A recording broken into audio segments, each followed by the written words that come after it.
Bergeraklah, waktu terus berganti. Jangan pernah menyerah, wujudkan mimpimu. Walau berat kau rasa, teruslah berlari. Kejar dan kau raihlah prestasimu. Kita belajar prestasi, jujur dan mandiri, santun kata dan budaya. Bersatu kita berbagi, memulihkan negeri ini untuk meraih prestasi dan tetap saling menjaga.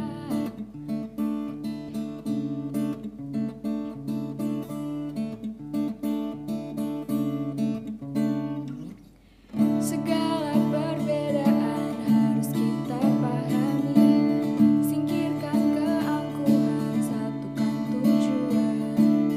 Tetaplah tegar kawan menghadapi pandemi, untuk raih masa depan dan impian. Kita belajar prestasi, jujur dan mandiri, santun kata dan budaya. Bersatu kita berbagi, memulihkan negeri ini untuk meraih prestasi dan tetap saling menjaga. Kita mampu, kita bersatu, kita hadapi semua ini.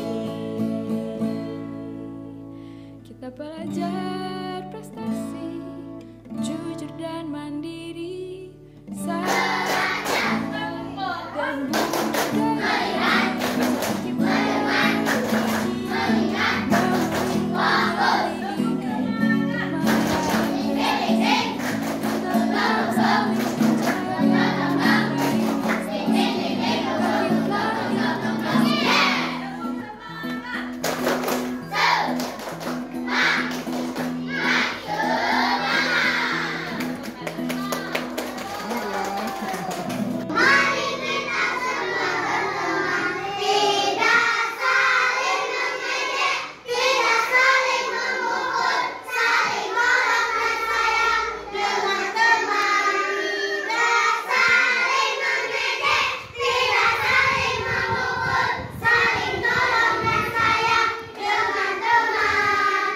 Pintar sayang dengan temannya. Kalau sama teman boleh main sama ibu dong.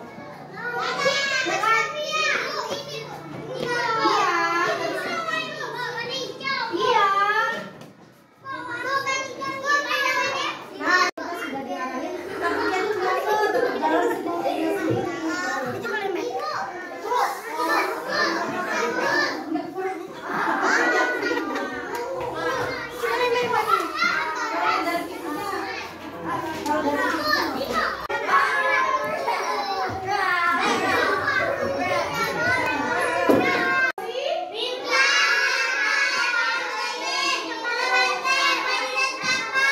Coba deh Pita, ini ada gambar apa?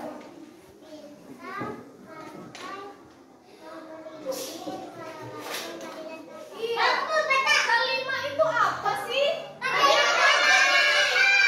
Kelima itu apa?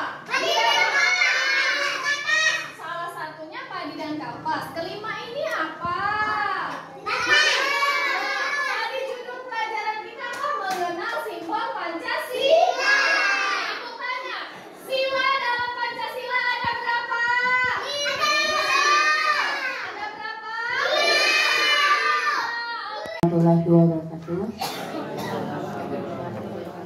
Yang saya hormati Bapak Peri Putrawansa MPD selaku tim fasilitator untuk sekolah penggerak di SDN 1 Lubek Ulu. Yang saya hormati Ibu Weli Wiryadi SPD, Korwil dan pengawas serta Komite Pembelajaran SDN 1 Lubek Ulu, Bapak Asli dan Ibu Mustafia serta Bapak Ibu semuanya. Alhamdulillah hari ini kita diberikan kesempatan untuk dilihat, dibina, dan nantinya mungkin ada sedikit saran untuk kemajuan SDN 1 Lubek Ulu dalam kegiatan sebagai sekolah penggerak. Dan tadi Pak Peri sebelumnya saya ucapkan terima kasih sudah hadir di tempat kami. Inilah SDN 1 Lubai Ulu, Bapak. Kelihatannya kecil dari depan, rupanya kalau sudah masuk sangat luas. Keringetan juga kapan keliling. Alhamdulillah Bapak, kami ucapkan terima kasih sekali lagi dan mohon terus bimbing kami sampai kami memenuhi apa tujuan utama dari kami bisa ikut di sekolah penggerak ini dengan segala bagai macam kekurangan Pak yang ada di sekolah kami. Kalau sarana prasarana insya Allah kami sudah siap Pak, tinggal nanti kami peningkatan mutu gurunya, apa kami yang kurang tolong kami diberitahu dan terus dibimbing. Assalamualaikum warahmatullahi wabarakatuh. Yang terhormat Bapak Ferry Putrawansa yang dalam hal ini selaku fasilitator Sekolah Penggerak Angkatan 3, yang saya banggakan Kepala Sekolah Bu Harnalia, yang saya banggakan juga Komite Pembelajaran Pak Asri dan Bu Mustafia. Bapak Ibu Dewan Guru yang saya hormati dan saya banggakan, puji syukur kehadirat Allah Subhanahu wa Ta'ala yang mana pada hari ini menjelang siang ini kita masih diberi kesehatan, diberi kesempatan untuk bersama-sama nanti kita mendapatkan ilmu-ilmu yang akan kita dengar dari Bapak Ferry Putrawansa. Salawat dan salam selalu tercurah kepada junjungan kita Nabi Muhammad Sallallahu Alaihi Wasallam. Semoga kita tetap mendapat syafaatnya hingga akhir zaman. Bapak Ferry, sebelumnya saya ucapkan selamat datang sebenarnya dari awal, tapi dalam hal ini sekali lagi saya ucapkan selamat datang di SDN 1 Lubai Ulu ini, yang mana mungkin agak menurut Pak Ferry agak luas, kemudian sekolahnya juga tadi sudah bersama-sama dengan cerita dari kepala sekolahnya dari 3 SD kemudian dijadikan 1 SD. Jadi alhamdulillah guru-gurunya berubah. Nah mungkin itulah orang-orang ini mendengar, sepertinya cocok diletakkan di 1 Lubai Ulu kuliah ini. Inilah Pak Hasan. Alhamdulillahirabbil alamin wa bihi nasta'in umurid dunya waddin wa ala alihi washabihi wa barik wasallim ajmain. Rabbi ishrahli sadri wa yassirli amri wal uqdatam min lisani yafqahu qawli. Amma ba'du. Pertama-tama yang saya hormati Bu Pengawas SDN 1 Lubai Ulu, Bu Weli. Yang saya hormati Bu Kepala Sekolah yang luar biasa, yang selama 1 bulan kurang lebih ikut materi dengan saya, Bu Siti Mustafia dan Ibu Rusiani ya. Kemudian berganti dengan Pak Asri. Dan yang paling saya banggakan adalah Dewan Guru utamanya yang tadi saya sempat wawancara, berapa bulan lagi Bu pensiun? Itu sangat saya banggakan. Pertama-tama marilah kita panjatkan puji serta syukur atas kehadiran Allah Subhanahu wa Ta'ala, karena pada siang hari ini kita masih diberikan kesehatan dan kesempatan untuk sama-sama berkumpul di ruangan ini dalam rangka kegiatan kunjungan lapangan, observasi dan penilaian terhadap pelaksanaan IKM di SDN Negeri 1 Lubai Ulu. Salawat besar salam tak lupa juga kita sanjungkan kepada junjungan Nabi besar Muhammad Sallallahu Alaihi Wasallam, kepada keluarganya, sahabatnya, dan insya Allah kita sebagai penganut sunnahnya hingga akhir zaman mendapatkan syafaat di yaumil akhir. Amin ya robbal alamin. Bapak Ibu yang saya hormati, tak kenal maka tak sayang maka tak cinta maka tak rindu maka tak ingat saya. Seperti panjang banget ya. kayak lagi ngerayu anak gadis semua ya. Perkenalkan, saya Ferry Putrawansyah. Saya dari unsur dosen. Ya, saya dosen di Institut Teknologi Pagar Alam. Ya, saya sudah menjadi dosen 11 tahun. Baru sedikit dibandingkan Bunda. Ya, Bunda sudah 20 tahun lebih. Saya baru 11 tahun. Umur saya masih muda, maka saya masih layak untuk dipanggil adik, anak, atau kakak ya Siska ya. Ya, umur saya baru 32 tahun kurang lebih. Ya, masih sangat muda. Dan itu sering ditanyakan oleh siapapun. Ketika saya ketemu perkumpulan para profesor, umurnya berapa? Ketika saya menang sesuatu, umurnya berapa? Pasti ditanya itu. Maka sebelum Bapak Ibu bertanya, makanya saya sampaikan umur saya masih sangat muda sekali. Ya, jadi di usia yang muda, insya Allah saya sudah mencapai prestasi karena kemauan dan kesabaran. Itu saja ya. Saya alumni dari Universitas Sriwijaya. Jadi saya nanti 2017 sebenarnya saya sudah S3 ya, seharusnya sudah lulus ya. 2020 sudah saya lulus di Malaysia, Universitas Teknologi Malaysia. Tapi ini ada cerita ya. Mungkin baru di sini saya sampaikan. Kalau Bunda ya seperti ibu saya, anaknya mau kuliah, terus Bunda pengen anaknya menikah. Ibu pilih yang mana Bunda? Pilih nikah dulu apa kuliah dulu? Kuliah dulu.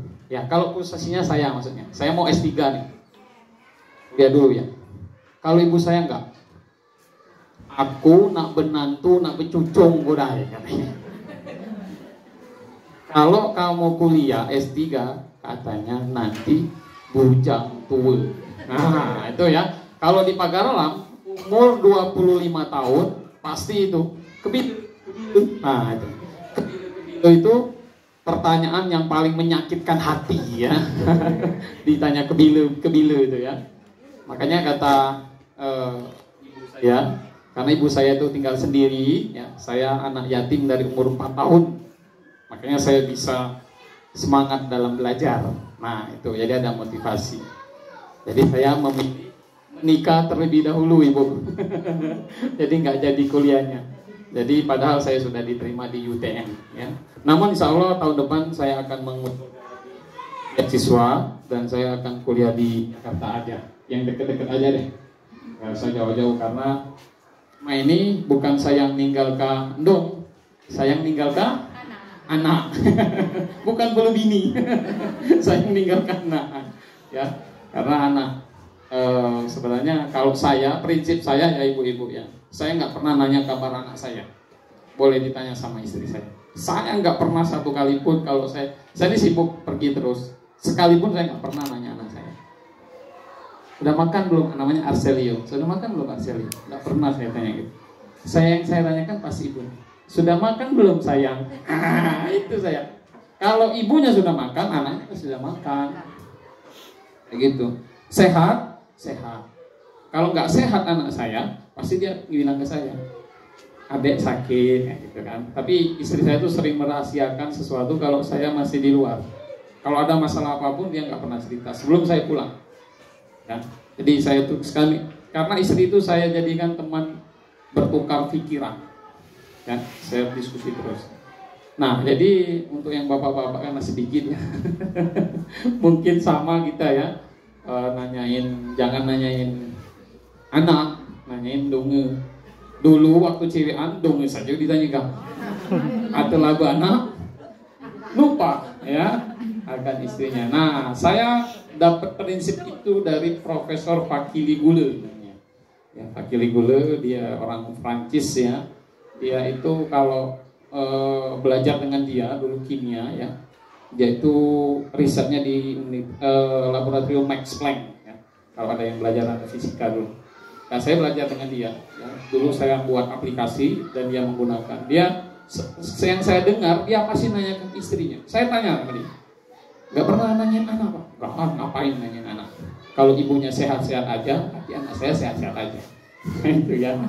Kayak gitu. Nah, makanya saya itu sekilas tentang keluarga. Saya sudah punya anak 1 dan insya Allah istri cukup 1 aja. Nggak mau yang berlebih ya, cukup 1 saja. Kemudian saya tinggal di pagar alam kota, di tengah-tengah kota. Saya tinggal bukan di pinggiran, bukan di arah ke wisata, tapi saya di tengah-tengah kota. Rumah saya persis jalan mau ke Gunung Dempo, nggak usah masuk gang sana sini. Rumah saya tepat di pinggir jalan gunung. Nah, kalau ke jalan gunung, noleh ke kiri ada pagar warna hitam. Nah, sudah sampai ke rumah saya. Rumah saya terbuka lebar untuk Bapak Ibu sekalian. Kalau mau mampir, telepon saja saya. Pak, mau mampir ke rumah, mampirlah ke rumah kami. Kami ada kopi spesial buatan saya sendiri. Ya, itu ya. Kalau Pak Asri kopi Semende, saya kopi Pagar Alam. Ya, kopi Pagar Alam. Saya nggak mau dibilang kopi Semende, kopi Lampung ya, nggak mau saya. Kopi Pagar Alam, buatan tangan saya sendiri. Karena saya kopi buat. Kalau mau minum kopi itu saya buat sendiri. Jemur saya jemur sendiri. Metik dari kebun saya metik sendiri. Saya pilih sendiri biji-bijinya. Ya, nggak yang kayak orang tuh ada yang merah, ada yang kuning itu. Saya nggak. Ukurannya saya sama. Saya hanya butuh kopi selama dari musim ke musim 12 kilo. Ya, cukup 12 kilo saya cukup dengan tamu-tamu yang ada. Nah, itu mampirlah ke Pagar Alam, maka mampirlah ke rumah kami. Aslinya saya orang Tanjung Sakti. Nah, ada yang orang Tanjung Sakti? Mertua ya. Nah, saya orang Tanjung Sakti. Ayah saya, almarhum ayah saya orang Tanjung Sakti. Ibu saya orang Tanjung Sakti. Jadi aslinya kalau nggak ada printer, kalau ada printer rumah, silakan di rumah. LKPD buatan sendiri. Dan tidak dijual. Sini. Mana duit fotokopi? Nggak boleh seperti itu. Ya. Jadi kalau misalkan mau fotokopi, berikan saja ke staf ya, Bu Analia. Bu Analia, saya besok mau ngajar ini, ya, berikan saja ke Ibu Analia. Nanti yang menyebarkan seperti itu. Ibu Analia malah senang loh. Oh, berarti Ibu sudah menggunakan kinestetik, yang menggunakan alat peraga. Kan dia secara otomatis tanpa melihat kalian mengajar di kelas, dia sudah tahu kalau Ibu itu menggunakan media kinestetik. Ya, jadi seperti itu. Nah, belajar IKM ini sangat mudah. Ya, kalian enggak banyak ngomong, enggak.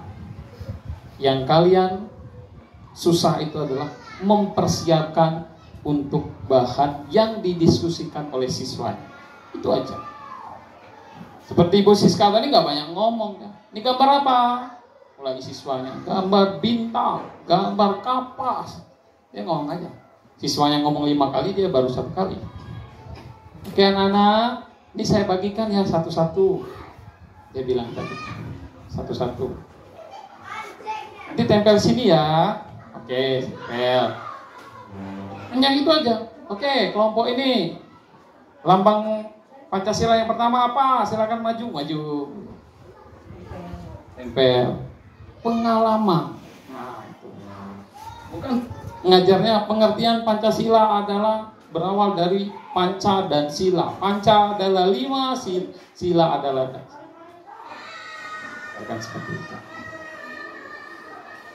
Jadi kita terbiasa menggunakan media, pengalaman bermakna dalam pembelajaran. Wes, itu kata Cuma Jauh. Nggak usah banyak-banyak, itu aja dulu. Maka itu sudah berdiferensiasi. Ya nanti di semester depan, kata Ibu Arnalia, kami belum mampu menggunakan media Canva, Pak. Artinya guru-guru masih banyak yang senior, dia mampu kalau menggunakan kinestetik. Tapi kalau Canva belum. Ya udah, saya terima. Maka laporan saya nanti akan saya desain yang bagus-bagus. Ya. Karena binaan saya itu saya kasih nilai bagus-bagus. Ya, nggak pernah saya nilainya jelek-jelek. Nggak. Saya sangat salut dengan guru-guru. Ya, ada guru di SD 4 Lawang Kidul, 2 tahun lagi mau pensiun. Tapi tetap semangat dia ngajar. Ya, menggunakan media-media kinestetik tadi. Ternyata makin sehat. Tadi ada guru yang sakit, siapa ya? Bu, yang di belakang ya, belakang. Ibu sehat, saya bilang sehat. Ketemu dengan anak-anak saya semakin semangat. Nah, berarti kan anak-anak ini merupakan tempat kita untuk berekreasi. Seperti itu. Ya, itu tentang pembelajaran di kelas. Sekarang saya tanya tentang P5. Mas singkat, waktu kita singkat. P5 itu pemahaman guru rata-rata sama dengan PKK. Mulok. Ya. Orientasinya apa kalau PKK dengan mulok? Kecil A? Akhir. Ada nggak di sini dulu sebelum K13 masak-masak? Ada nggak? Ada ya? Ada ya? Ibu jawab ada. Ada ya? Masak apa Ibu?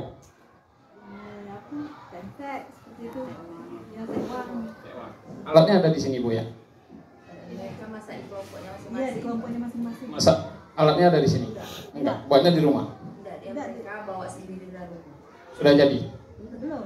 Belum? Dia masaknya di sini tapi mereka bawa alat sendiri. Oh, bawa alat sendiri ya? Kelompok. Berkelompok. Nah, hanya 1 hari itu langsung jadi? Iya. Ya. Nah, itu PKK. Kalau di P5, kalau kamu mau buat pempek, itu dianggap adalah kearifan lokal karena kita Sumselnya orang Palembang. Kalau di Pulau Jawa, orang mana? Orang Morenim. Atau orang Palembang masih terus. Kalau siswa itu sudah diajari P5, paham nggak cara buat pempek? Paham? Oke, paham. Gimana cara buat pempek? Pasti dia menyebutkan langkah-langkah. Pertama menggunakan sagu, sagunya harus merek ini, campurannya sekian, airnya sekian, kemudian mau dibentuk apa. Kalau di P5 sampai dengan kandungan pempeknya itu ada. Siswa diberitahu. Dan tidak bisa selesai dalam 1 hari. Contoh real di sini. Saya lihat tadi nanam, sudah ada yang nanam karet. Itu pasennya siapa? Siapa? Gurunya siapa? Angkat tangan coba. Bu, ibu juga. Apa lagi? Ibu. Nah, pertanyaan saya. Gimana cara ibu mengajarkan ke siswa untuk nanam karet dan apa manfaatnya? Sekarang ibu Siska harus paham juga dengan iklim saat ini. Apakah memungkinkan saat ini nanam ubi? Tidak. Sebagai seorang guru harus cerdas. Oh, kalau saya mau nanam ubi, nanti nggak akan tumbuh. Kenapa? Karena marah. Oh, gimana ya kalau saya buat hidroponik aja? Ya, hidroponik aja. Bergabunglah dengan fase yang sama. Buat paralog. Sama-sama dari pembibitan, dari bagaimana pengairannya. Gurunya harus cerdas dulu, lihat dulu. Nah, apa fungsi komunitas belajar? Adalah sama-sama berdiskusi dengan fase yang sama untuk mengetahui, oh kayak gini cara pembibitan di hidroponik, begini cara melaksanakan pembelian vitaminnya, netpotnya, nutrisi airnya itu seperti itu. Sehingga dia pada pengalaman belajar. Pak Peri, ada khusus saya tambah 1 dimensi. Saya ada pakai dimensi yang tadi itu gaya hidup berkelanjutan. Saya tambah dimensi wirausaha. Loh, kenapa Bu Siska?